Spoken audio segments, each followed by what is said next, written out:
नमस्कार दर्शकबृंद आज के এই ভিডিওর গুরুত্বপূর্ণ একটি আলোচ্য বিষয়বস্তু হলো স্কুলে প্রধান শিক্ষক নিয়োগ সংক্রান্ত গুরুত্বপূর্ণ একটি আপডেট এবং সেই আপডেটে মূলত কি উঠে এসেছে সেটা আমি আপনাদের সঙ্গে শেয়ার করছি।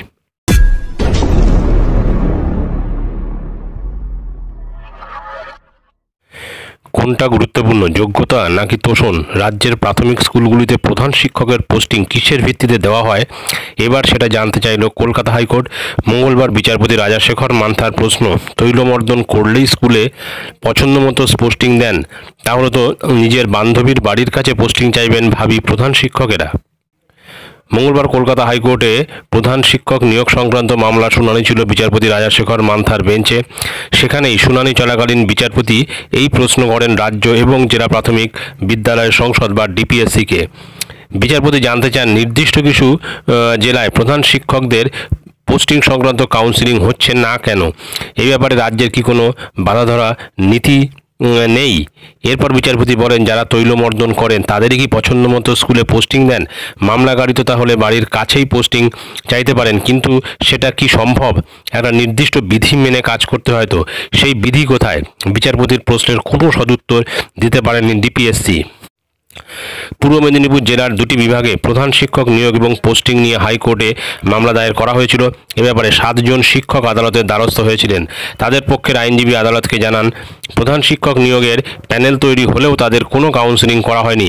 যে সমস্ত শিক্ষক তৃণমূলের শিক্ষক সংগঠনের সঙ্গে যুক্ত তাদের বাড়ির কাছে পোস্টিং দেওয়া হয়েছে, আর এই প্রক্রিয়াটি সম্পন্ন হয়েছে কয়েকজন রাজনৈতিক ব্যক্তির হস্তক্ষেপে। মামলাকারীদের এই বক্তব্য শোনার পরেই বিচারপতি মান্থা অসন্তুষ্ট হন এবং জানতে চান, হাওড়ায়, বাঁকুড়া, উত্তর 24 পরগনায় কাউন্সেলিং হচ্ছে, অথচ পূর্ব মেদিনীপুরে হচ্ছে না কেন?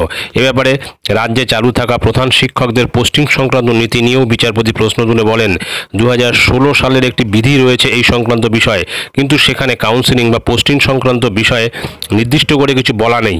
ফলে জেলা প্রাথমিক বিদ্যালয় সংসদগুলির হাতেই পোস্টিংয়ের ক্ষেত্রে অনিয়ন্ত্রিত ক্ষমতা কেন্দ্রীভূত হয়েছে, যা কখনোই কাম্য নয়।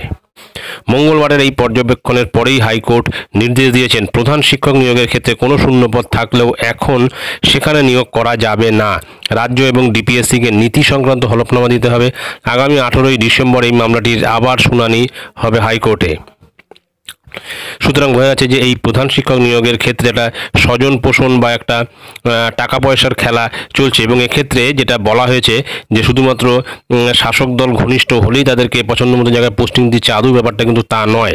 শাসক দল ঘনিষ্ঠ না হলেও উপযুক্ত পরিমাণে এবং পর্যাপ্ত পরিমাণে যদি টাকা পয়সা অফার করা যায় তাহলে কিন্তু বাড়ির কাছে পোস্টিং হচ্ছে, এবং এটা শুধুমাত্র প্রাইমারি স্কুলের ক্ষেত্রেই নয়, উচ্চ মাধ্যমিক বা মাধ্যমিক স্কুলের ক্ষেত্রেও কিন্তু একইভাবে হেডমাস্টার বা প্রধান শিক্ষকদের পোস্টিং হচ্ছে, এবং কোনো কিছু জ্ঞান নেই বা প্রধান শিক্ষকের যে সমস্ত জ্ঞান থাকা দরকার বা যে সমস্ত অভিজ্ঞতা থাকা, সেই সমস্ত কোনো রকম অভিজ্ঞতা বা জ্ঞান বিন্দুমাত্র নেই, তারা কিন্তু প্রধান শিক্ষক হয়ে মাথার উপর বসে আছে।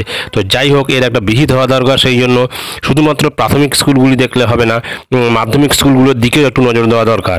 ভিডিওটি ভালো লাগলে অবশ্যই সাবস্ক্রাইব করবেন চ্যানেলটি পরবর্তী আপডেট ভিডিও পাওয়ার জন্য। ধন্যবাদ।